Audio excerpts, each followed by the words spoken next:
बार की बात है, गौतम बुद्ध अपने शिष्यों के साथ बैठे थे। उसी समय राजा भरत वहां पहुंचे और बुद्ध से कहने लगे, हे बुद्ध, जब से मैं आपका शिष्य बना और कोई मेरा शोषण कर रहा है।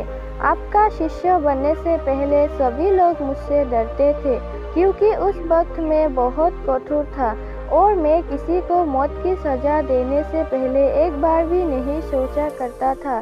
लेकिन आपका शिष्य बनने के बाद मेरा किसी को दंड देने का मन नहीं करता और ना ही मुझे गुस्सा आता है। मैं शांत हो गया हूँ और सभी को दया भावना से देखता हूँ।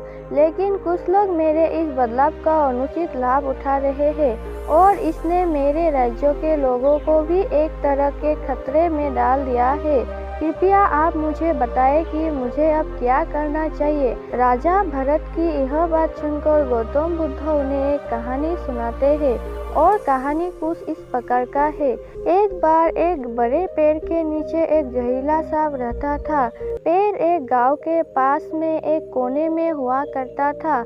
वहाँ अक्सर सुबह शाम लोग बैठक लगाते थे और खूब बातें करते थे। लेकिन जब से उस पेड़ के पास उस सांप को देखा गया, तब से लोगों ने वहां जाना बंद कर दिया।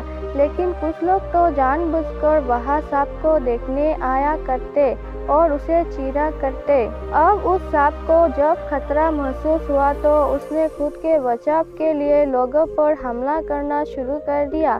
वो सांप अब अपने क्षेत्रों में लोगों का आना भी बर्दाश्त नहीं कर सकता था, जिससे गांव के कई लोगों की जान जाने लगी। इस तरह पेड़ के आसपास जब भी कोई हलचल होती तो सांप वहां आ जाता और हमला कर देता। सांप की दहशत अब पूरे गांव में हो गई। अब लोगों ने बिल्कुल ही उस पेड़ के पास जाना बंद कर दिया। एक दिन एक साधु उस गांव से गुजर रहे थे। तभी उस गांव की नज़र उस विशाल से घने वृक्ष पर पड़ी, जिसके नीचे वो सांप रहा करता था। घने पेड़ को देख साधु के मन में विचार आया कि चलो वृक्ष की इस ठंडी छांव के नीचे बैठकर कुछ देर ध्यान लगाया जाए। उसी वक्त गांव के कुछ लोग अपनी गाय लेकर घर की ओर जा रहे थे। तभी उन लोगों की नज़र जब उस साधु पर पड़ी, जो कि उसी पेड़ की तरफ ही जा रहा था।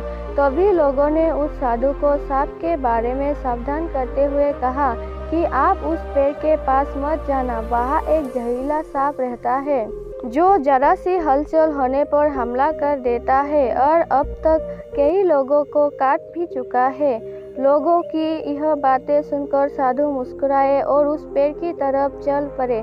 जगह को थोड़ा साफ करके जैसे ही साधु ध्यान करने के लिए बैठे, तभी सांप हलचल सुनकर साधु के सामने आ पहुंचता है और पुकारने लगता है। पुकार की आवाज़ सुन साधु की आँख खुलती है और वो सांप को देखने लगते हैं।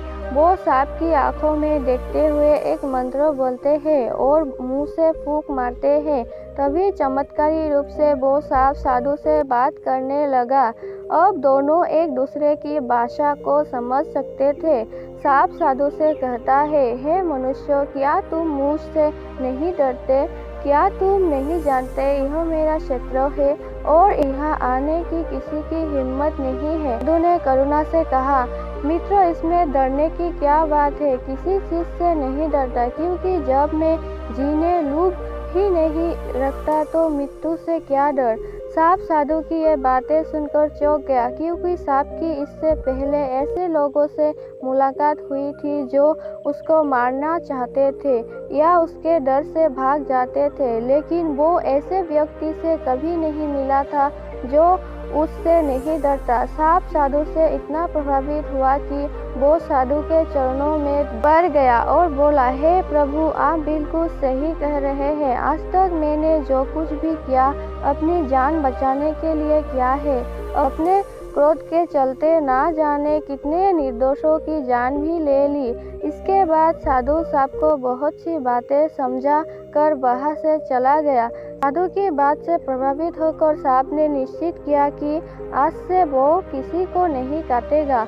वो अपने क्रोधी स्वभाव को त्याग देता है, दूसरों को काटना बंद कर देता है। लेकिन इसका नतीजा उल्टा निकलता है। जब लोगों ने देखा कि सांप ने लोगों को तो काटना बंद कर दिया है, तो लोग उसका फ़ायदा उठाने लगे। जो उससे दूर भागते थे वो उसके पास आने लगे और सांप को परेशान करने लगे। बच्चे उस पर पत्थर फेंक कर मारने लगे, जिससे सांप आए दिन हमेशा परेशान और घायल रहता था। वो बहुत दुखी था क्योंकि वो अपने जीवन का सबसे कठिन समय बिता रहा था।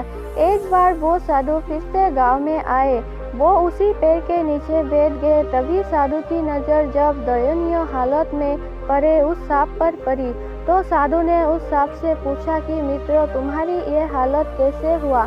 तुम इतने घायल और इतनी दयनीय स्थिति में कैसे आ गए? सांप ने कहा, जब से आपने मुझे अपने हिंसक स्वभाव को छोड़ने के लिए कहा, तब से मैंने निश्चित किया कि अब मैं किसी पर हमला नहीं करूँगा। मैंने क्रोध करना छोड़ दिया और शांति को अपना लिया, जिसका नतीजा ये हो चुकी।